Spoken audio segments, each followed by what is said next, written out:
Pues esos son los We have been discussing the essential elements of the idea of human action. So far we have covered 5 of these essential elements, specifically ends, value, means, utility, and the concept of scarcity. Now we are going to introduce the 6th element of the idea of human action, and it is as follows. The ends to which the actor assigns value and the means to which he or she assigns utility are organized in the actor's mind in the form of what we will call a plan of action.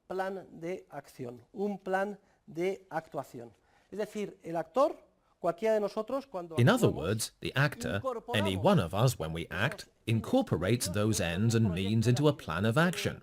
Now, that incorporation of ends and means does not have to be explicit, minutely detailed, or expressed in writing.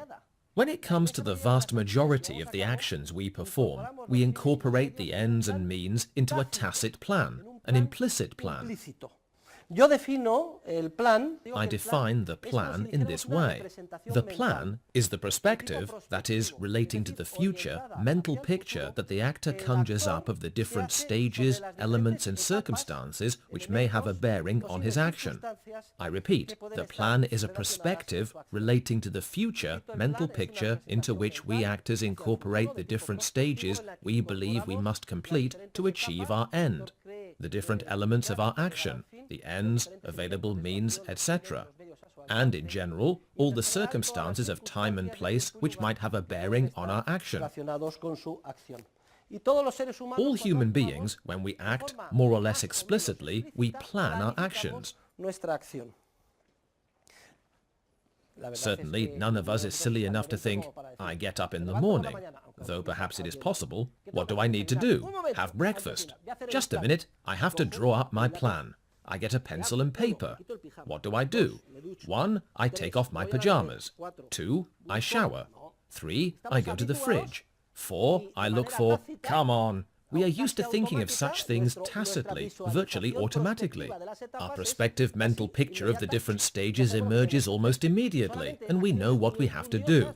Only very substantial, complex, new actions, or ones we are not very familiar with, require us to sit down and draw up a formal explicit plan. However, we almost never do so, because we are used to creating a mental picture of our plans in a tacit way, in most cases.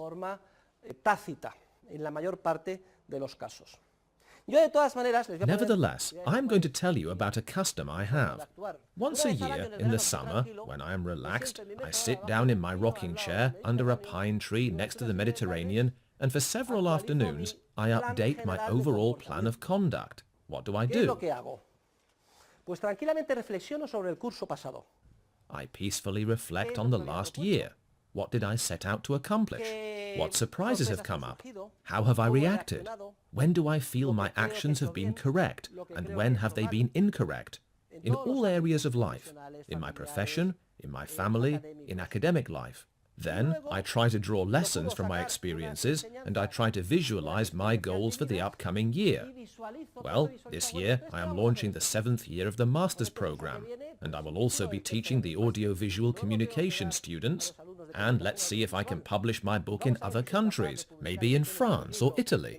And in my company, I'm going to do this and do that.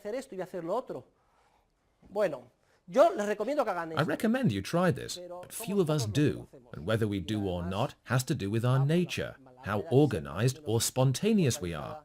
However, beyond this, the vast majority of my actions are carried out based on tacit, prospective plans. I perform them out of habit or custom, more automatically, more implicitly. This is important because there is a debate over who should be planning, either the actor, who is on site and wishes to pursue his ends, or someone else for him, Papa State for instance. We will see that central planning, imposed from above via the coercive power of the state, blocks precisely the creative planning capacities of ordinary human beings. I will not give you scientific conclusions ahead of time, which we will arrive at in due course, but we will study the theorem of the impossibility of socialism. That is, why it is impossible to organize the social process comprised of millions of human beings.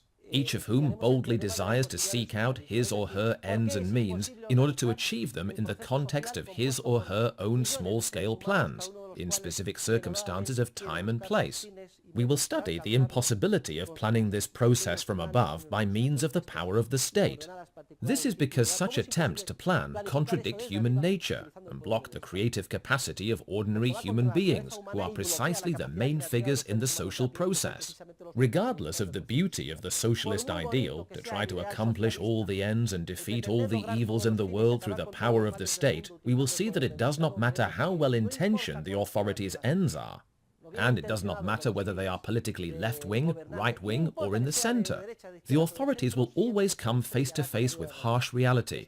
It is impossible to centrally plan the extremely complex process of social cooperation, which is embodied in the market, in which the leading roles are played by all ordinary human beings. This is precisely because this social process rests on the fact that all of us, with the first-hand knowledge that we have about the ends and means that interest us, have devised our own plan, and a plan coercively imposed from above blocks our capacity to plan on an individual level.